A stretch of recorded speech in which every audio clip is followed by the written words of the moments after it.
बिस्मिल्लाहिर्रहमानिर्रहीम।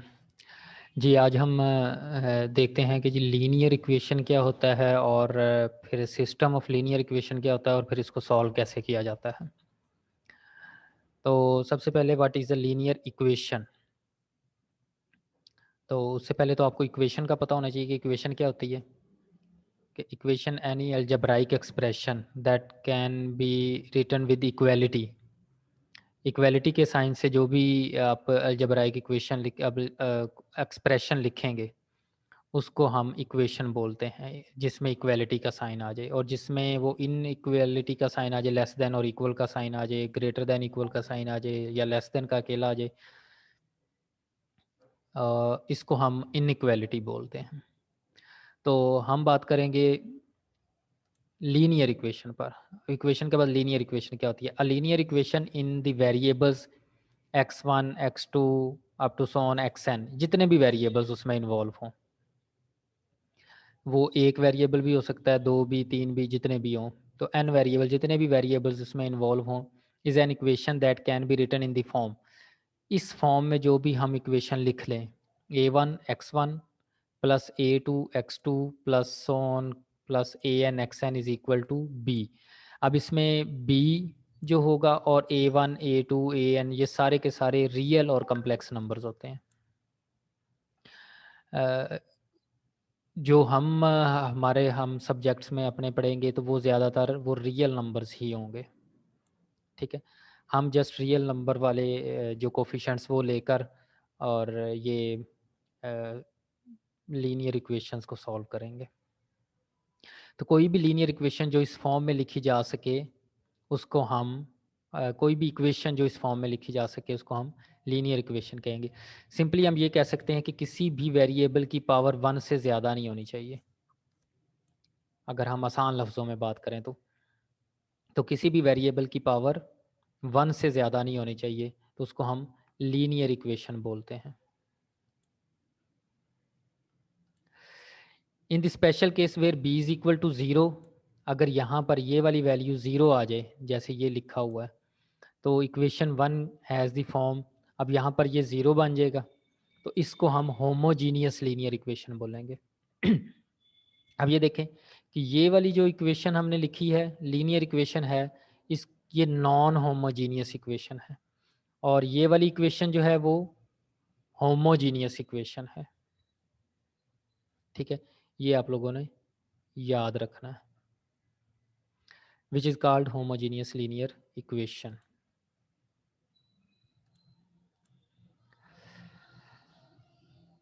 A linear equation does not involve any products or root of the variable. All variables occur only to the first power and do not appear, for example, as arguments of trigonometric, logarithmic or exponential function. अच्छा, अब linear equation देखें, ना तो उसमें product involve होगा, यानी कि x Y multiplication नहीं होगी, फर्स्ट पावर होगी, सिर्फ एक पावर 1 होगी, एक से ज़्यादा पावर नहीं होगी और इस तरह का कोई भी फंक्शन इसमें इन्वॉल्व नहीं होगा, ट्रिग्नोमेट्रिक हो, अलग लॉगरिथमिक हो, एक्सपोनेंशियल हो, इस तरह का कोई भी फंक्शन इसमें इन्वॉल्व नहीं होगा।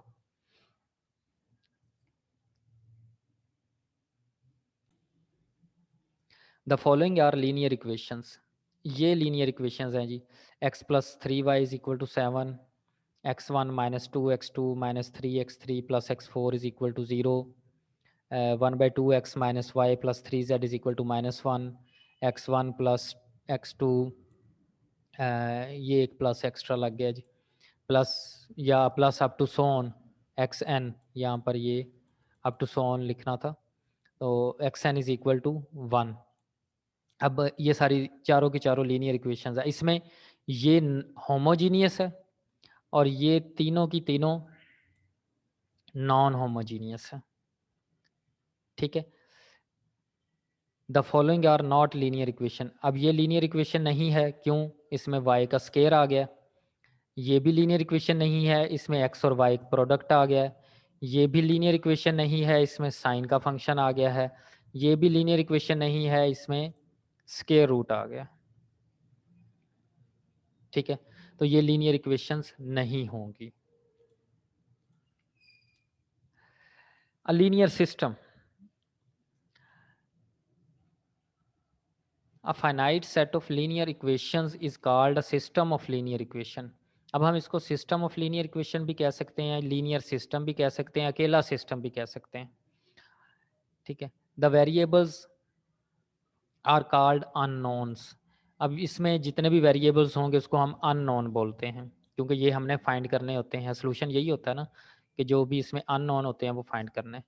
फॉर एग्जाम्पल सिस्टम 3, ये सिस्टम जो लिखा हुआ 5x plus y is equal to 3, 2x minus y is equal to 4, that follows has unknown x and y। इसमें दो अननोन है, एक x है और एक y है। And the system 4 has unknown x1 x2 and x3। अब इसमें तीन अननोन्स हैं, x1 x2 और x3।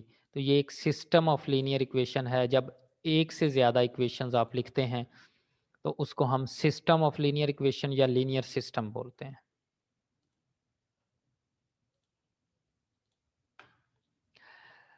A general linear system, a linear system of m equations and n unknowns, ठीक है। m equations हैं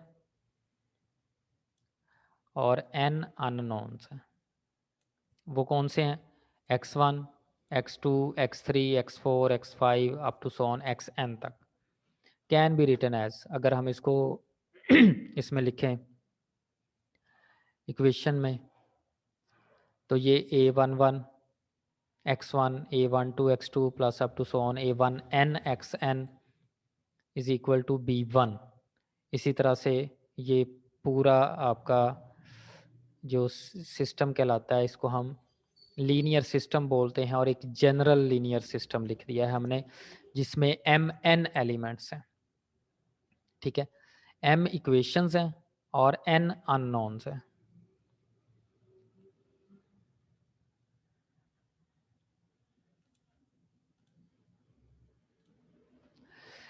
अब सॉल्यूशन, सॉल्यूशन का क्या मतलब होता है जी?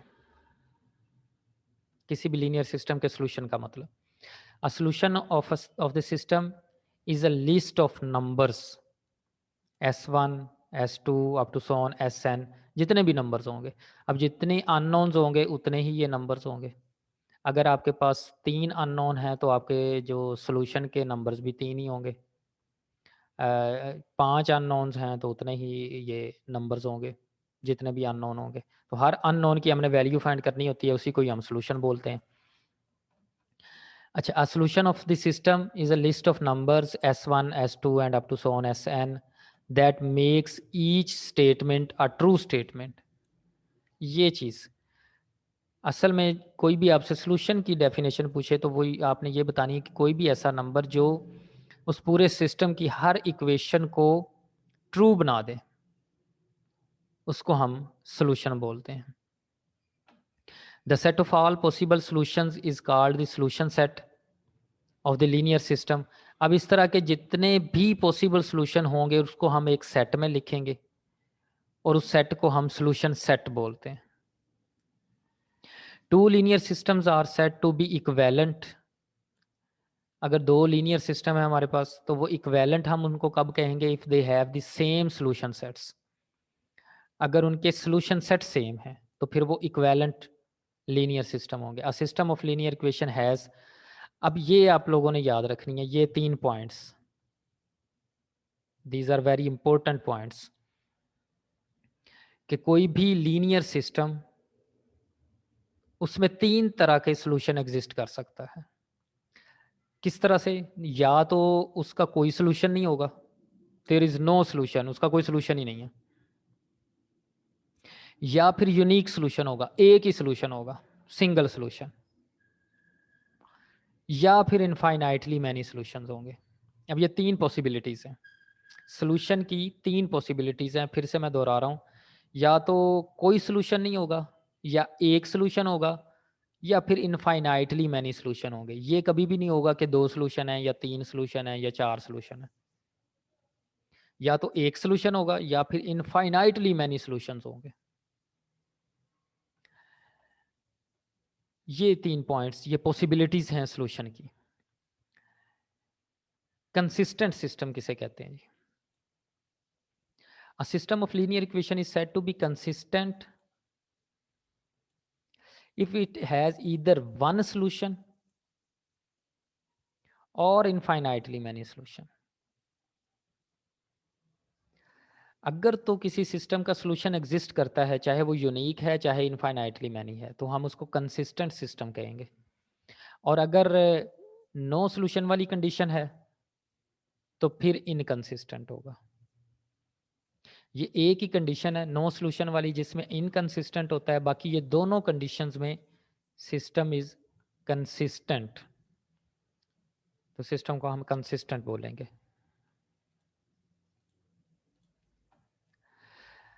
Linear system in two unknowns. अब हम पहले टू अननोन्स की बात करते हैं, फिर 3 पर जाएंगे, फिर इससे अब 4 5 पर। तो linear system in two unknowns arise in connection with intersections of lines. अगर हम ग्राफिकली देखें तो जो लीनियर सिस्टम है, अगर टू अननोन्स में लें, जैसे ये एक लाइन लिखी हुई है a1x plus b1y is equal to c1, ये ग्राफिकली क्या बनाती है? ये एक लाइन बनाती है, इक्वेशन ऑफ लाइन है। तो ये भी इक्वेशन ऑफ लाइन है। तो ये दो लाइंस होगी। अब दोनों लाइंस का सॉल्यूशन कौन सा होता है? जहां पर दोनों लाइंस इंटरसेक्ट करें।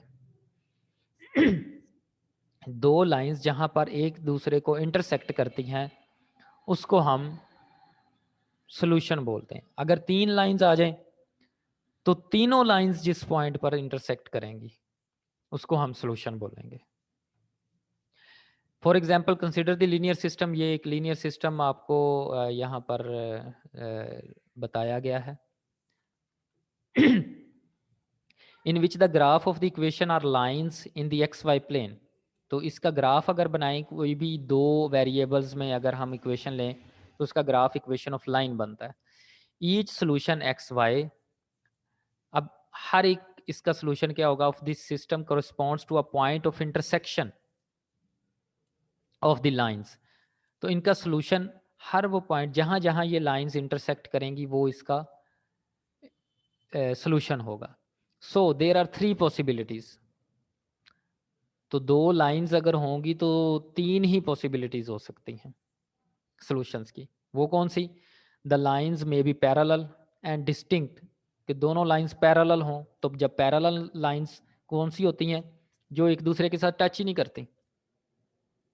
तो दो लाइंस जब पैरेलल होंगी तो इसका मतलब उसमें कोई सोल्यूशन नहीं होगा, वो इंटरसेक्ट ही नहीं कर रही।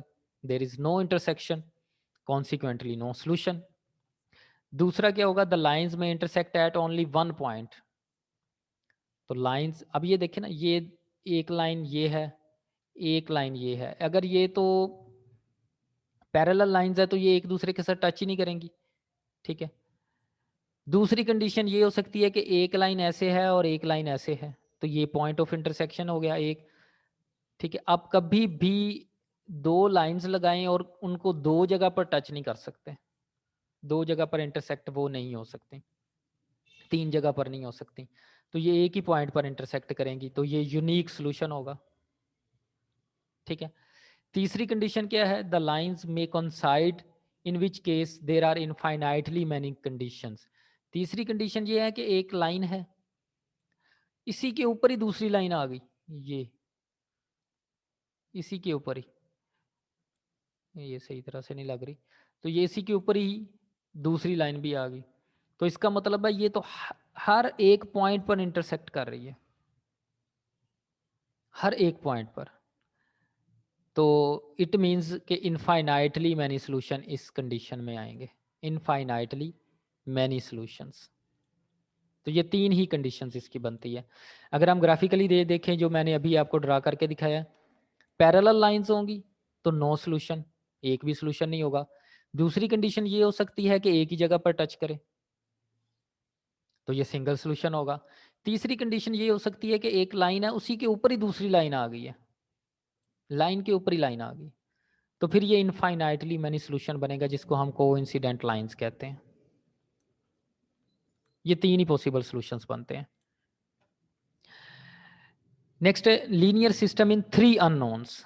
अगर एक लीनियर सिस्टम 3 अननोन्स में आ जाए, x1 x2 और x3 में, तो सेम कंडीशंस होंगी। The same is true for linear system for 3 equations in 3 unknowns in which the graph of the equations are planes. अब यहाँ पर अगर 3 इक्वेशंस की हम 3 अननोन्स की एक इक्वेशन बनाए तो वो प्लेन की इक्वेशन बनती है, equation of plane. The solutions of the system if any corresponds to points where all 3 planes intersect.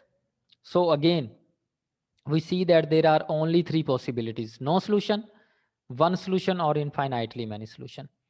अब लीनियर सिस्टम चाहे एक एक वो दो में अननोन में आए, 3 में आए, 4 में आए, 5 में आए, 10 15 50 जितने मर्जी अननोन्स हो, हमेशा 3 ही पॉसिबिलिटीज होंगी उनके सोल्यूशन की, या तो नो सोल्यूशन, या वन सोल्यूशन, या इनफाइनाइटली मैनी सॉल्यूशंस। ठीक है, तो वो लाइंस थी 3 में प्लेन्स होंगी। प्लेन्स अगर एक ही पॉइंट पर टच कर रही हैं, इंटरसेक्ट कर रही हैं, तो वो उसका सोल्यूशन होगा। अगर प्लेन्स पैरेलल हैं तो नो सोल्यूशन होगा, और अगर प्लेन्स एक दूसरे के कोइंसाइड्स हैं, ठीक है, एक दूसरे के ऊपर हैं, तो वो इनफाइनाइटली मैनी सॉल्यूशंस होंगे। ये इसके ग्राफिकल देखें, अगर तीनों प्लेन्स पैरेलल हैं तो फिर कोई सोल्यूशन नहीं, no solution. 3 planes are parallel, no common intersection. यहाँ पर देखें, 2 प्लेन्स ये इस तरह से हैं, एक प्लेन इसको ऐसे टच कर रही, यानी कि तीनों प्लेन्स एक जगह पर इंटरसेक्ट नहीं कर रही। अगर आप यहाँ पर ये देखें ना, तीनों प्लेन्स एक जगह पर इंटरसेक्ट नहीं कर रही। यहाँ भी तीनों प्लेन्स एक जगह पर इंटरसेक्ट नहीं कर रही। ये भी एक जगह पर इंटरसेक्ट नहीं कर रही, ये भी एक जगह पर इंटरसेक्ट नहीं कर रही। ठीक है, तो इस सूरत में नो सॉल्यूशन। यहाँ पर ये तीनों प्लेन्स ये लाइन पर इंटरसेक्ट कर रही हैं, इस लाइन पर तीनों प्लेन्स।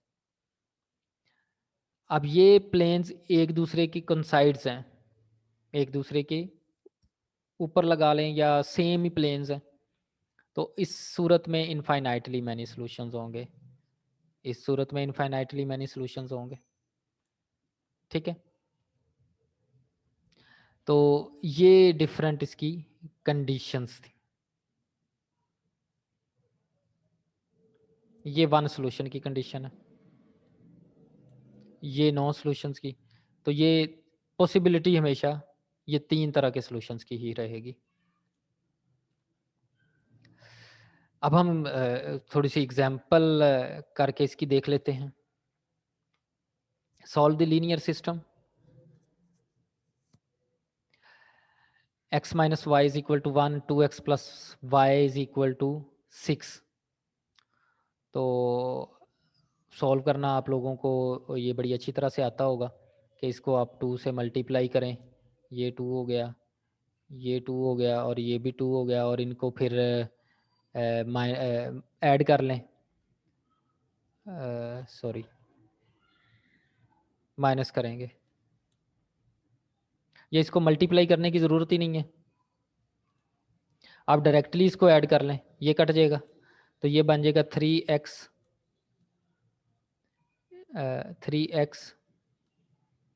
इज इक्वल टू 7, और x इज इक्वल टू 7/3, और y इज इक्वल टू 4/3 आएगा। तो ये इसका सोल्यूशन आ गया। अब इस सूरत में यूनिक सोल्यूशन आया, एक सोल्यूशन आया। ठीक है,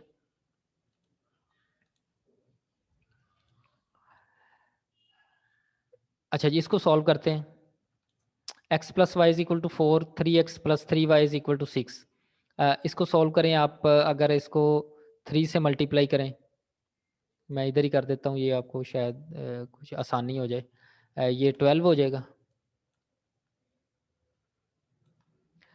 तो अगर हम इसको माइनस करें, ये भी माइनस, ये भी माइनस, ये भी माइनस, तो ये भी कट गया, ये भी कट गया, तो इधर आ गया 0, और इधर आ गया 6। तो जब इस तरह की कंडीशन आ जाए, अब ये देखें 0 इज इक्वल टू 6, क्या ये कोई लॉजिक बनती है? 0 is equal to 6, this is impossible कि 6 को आप 0 के बराबर पुट कर रहे हैं, या 6 को 0 ले रहे हैं, या -6 को, जैसे ये -6 है, तो किसी तरह से भी। तो ये पॉसिबल नहीं है, दिस इज इम्पॉसिबल। तो जब इस तरह की कंडीशन आ जाए तो इट मीन्स कि इसका सोल्यूशन एग्जिस्ट नहीं करता, ये दोनों लाइंस पैरेलल हैं।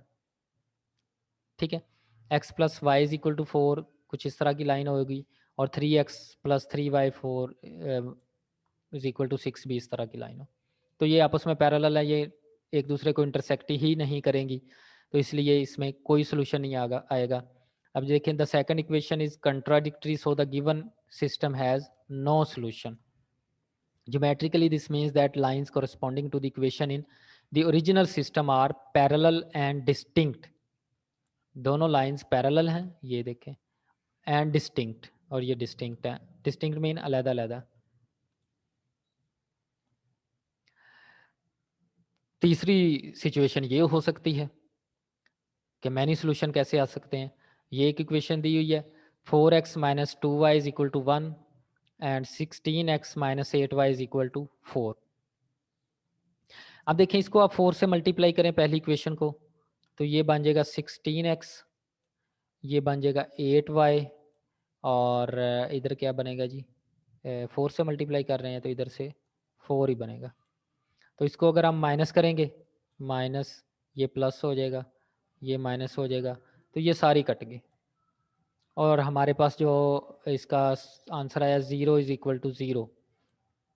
This is true, true value possible है। 0 इज इक्वल टू 0 तो ठीक है, 0 इज इक्वल टू 6 या -6 या 0 इज इक्वल टू 2 ठीक नहीं था, वो इम्पॉसिबल था।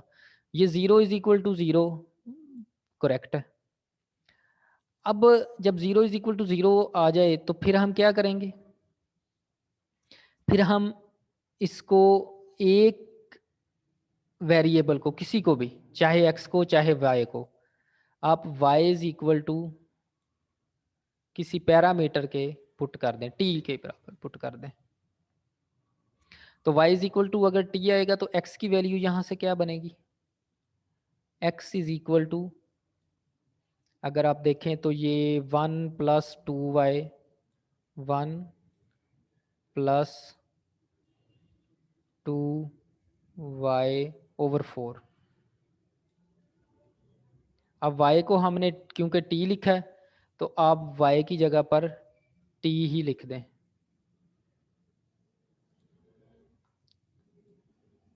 2t। अब ये आपका सोल्यूशन होगा। x की वैल्यू है आपके पास 1 प्लस 2t और y की वैल्यू है t। अब इनफाइनाइटली कैसे है ये सोल्यूशन, आप t की जगह पर 0 पुट करें तो आपके पास जो सोल्यूशन आएगा वो क्या आएगा, मैं इधर लिखता हूँ, t की जगह पर 0 पुट करें तो आपके पास सोल्यूशन आएगा 1/4 और 0, ये सोल्यूशन बन गया अगर आपने t की वैल्यू 0 पुट की है तो आप ये इसमें पुट करके देख लें क्या ये ठीक है, बिल्कुल ठीक है, इक्वेशन को सेटिस्फाई कर रहा है। आप t की जगह पर 1 पुट कर लें, तो 1 पुट करेंगे तो क्या आएगा, ये 1 3/4 और 1, ये सोल्यूशन बन जाएगा। तो ये भी इसको सेटिस्फाई करता है, दोनों इक्वेशंस को। आप t की जगह पर 2 पुट कर लें तो फिर आपका सोल्यूशन क्या बनेगा, 5/4 और 2। तो ये इस तरह से आप जितने मर्जी इसके सॉल्यूशंस बनाते जाएं, ये इनफाइनाइटली मैनी सॉल्यूशंस बन जाएंगे। ठीक है, इसमें इस केस में दोनों लाइंस सेम होंगी in this case.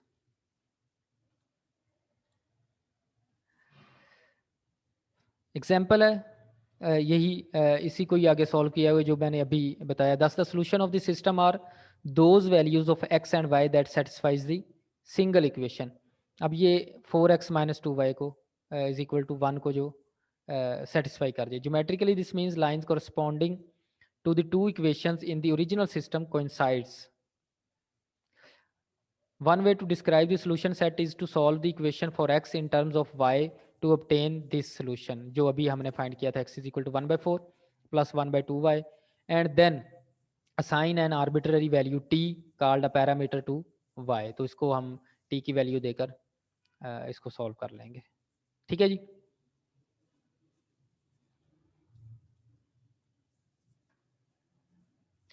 This allows us to express the solution by the pair of equations. ये सारा कुछ मैंने अभी आपको बता दिया कि अगर ये हमारे पास x is equal to 1/4 plus 1/2 t और y को t के बराबर रखें, तो t 0 पुट करें तो हमारे पास ये वाला आंसर आएगा। t1 पुट करें तो ये आंसर आएगा, और इस तरह से t की वैल्यूज मजीद पुट करते जाएं तो ये जितने मर्जी इसके सॉल्यूशंस बनाते जाएं, तो ये इनफाइनाइटली मैनी सॉल्यूशंस होंगे।